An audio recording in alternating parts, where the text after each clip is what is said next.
সাথে বাঁচবে। শুরু হয় ডাল ভাত দিয়ে, তারপর আস্তে আস্তে এক একটা ধামাকা।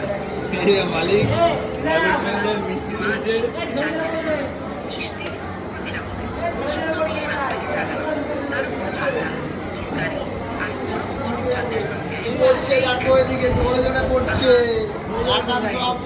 পেটে ভরে লোকজন খাচ্ছে, কেউ বলছে আরেকটু দিন, কেউ হাসছে, কেউ পেট তুলছে। একজন খায় গুনে গুনে, আরেকজন বলে এবার একটু কম। কিন্তু শেষে একই অবস্থা, হাফ ছেড়ে বসে থাকে সবাই।